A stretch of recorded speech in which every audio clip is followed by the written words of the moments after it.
यसरी नै हामीले सबै विन्डोजहरुको पनि हामीले गर्न सक्छौं। सकिन्छ है, सिम्पल छ।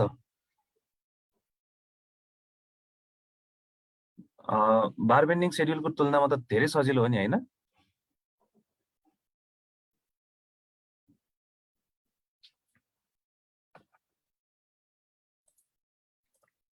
ओके, त्यसपछि हामी फेरि पनि अन्त अगाडिकोमा मुभ अन हौं। Clustering and pointing. क्लस्टरिङ भनेको हामी सबैलाई थाहै छ है। यो प्लास्टरको एउटा लेयर, सिमेन्ट स्यान्ड मोर्टारको एउटा लेयर चाहिँ हामीले ब्रिक मेसनरी वाल सर्फेसहरुमा हैन, सिलिङ सर्फेसहरुमा हामीले एप्लाई गर्नु, थरो एप्लाई गर्नु नै प्लास्टरिङ भयो। पोइन्टिङ भनेको बुझ्नुहुन्छ?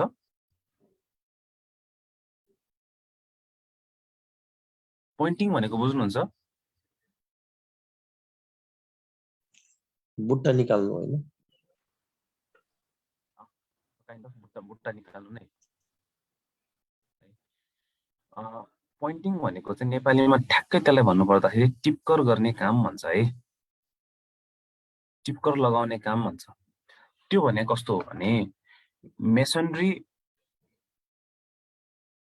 वालमा त्यसको जोइन्टहरुमा यसरी स्मुथ फिनिशिङ निकाल्नुलाई पोइन्टिङ भन्छ है। और यसरी स्मुथ फिनिशिङ मात्र ननिकालिकन यसमा चाहिँ अहिले यो भित्र पठाएको छ हैन, यसलाई यो मसलाको यो जोइन्टमा यसलाई चाहिँ प्लास्टर जस्तै गरेर बाहिर निकालेको पनि हुन सक्छ। बेस्ट एक्जाम्पल पुल्चोक क्याम्पस थाहा छ है सबैलाई? पुल्चोक क्याम्पसको बाहिरको कम्पाउन्ड वाल देख्नु भएको छ है? यो स्टोन मेसनरीको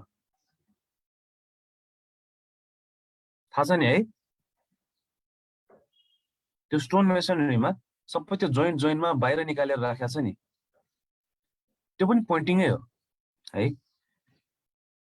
त्यो पनि पोइन्टिङै हो। यस्तो पोइन्टिङहरुलाई हामीले विभिन्न खाले पोइन्टिङहरु पनि हुन्छ, एउटा फ्लस पोइन्टिङ, रुल पोइन्टिङ आदि इत्यादि।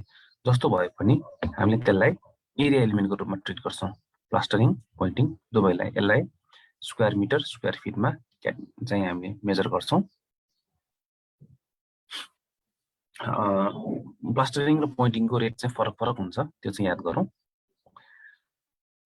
ओके, अब प्लास्टरिङलाई हामीले डिभाइड गर्नु पर्दाखेरि प्लास्टरिङलाई चाहिँ हामीले बिल्डिङको केसमा जेनरली तीनटा भागमा डिभाइड गर्छौं। इन्टरनल वाल प्लास्टर, त्यसपछि सिलिङ प्लास्टर र external wall plaster. Internal wall plaster भनेको त हामीलाई थाहै छ, इन्टरनल वालमा लगाउने, भित्री कोठाहरुमा लगाउने, लबीहरुमा भयो। त्यसपछि एक्सटर्नल भनेको बाहिरी सर्फेसमा हैन। बाहिरी सर्फेसमा चाहिँ अलि मोटो लगाउनुको कारण चाहिँ त्यो पानीको कारणले हो है। म्याक्सिमम 20 mm ठिकसम्म लगाइन्छ। र सिलिङ प्लास्टर पनि त्यही नै हो। र इन्टरनल वाल प्लास्टरमा चाहिँ जेनरली 1:6 को रेशियो अर 1:4 को रेशियो है, सिमेन्ट स्यान्ड रेशियो युज गरिन्छ। सिलिङ प्लास्टरमा चाहिँ अब माथि सिलिङमा यो अगेन्स्ट द ग्राभिटी त्यसमा चाहिँ प्लास्टर गर्नुपर्ने भएको हुनाले चाहिँ यो तासिनु पर्छ हैन। मोटारले माथि छ्याप्ने बेलामा मोटार माथि तासिनु पर्यो हैन, तासिनु पर्यो। त्यसको लागि चाहिँ त्यसको रेशियो अलिकति घटाइन्छ, 1:3 मा लगाइन्छ सिलिङ प्लास्टर चाहिँ। भने एक्सटर्नल प्लास्टर चाहिँ 1:6 मा गरिँदैन, 1:4 मा गरिन्छ। यसमा चाहिँ 1:4 मा गर्नुको कारण चाहिँ अलिकति सिमेन्टको बाइन्डिङ राम्रो होस् र वाटर रेजिस्टेन्ट चाहिँ होस् भन्नेको कारणको लागि है।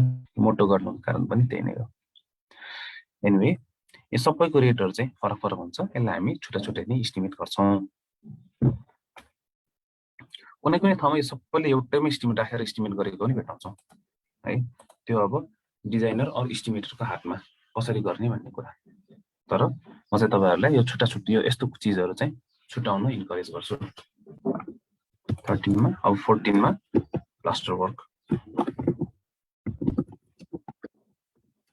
प्लास्टर वर्क पनि अलिकति यसमा चाहिँ किचिमिची कामहरु चाहिँ छ, त्यो हामी हेरौँ है 1 by 1।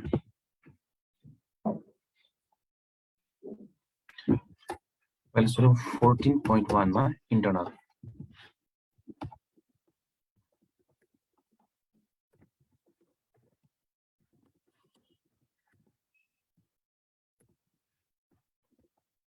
एरिया एलिमेन्ट भएकोले फिट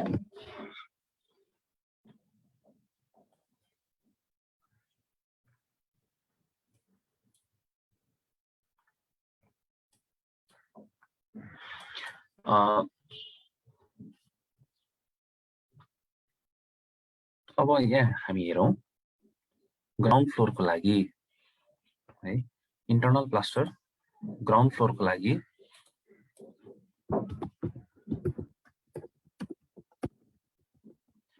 यसमा चाहिँ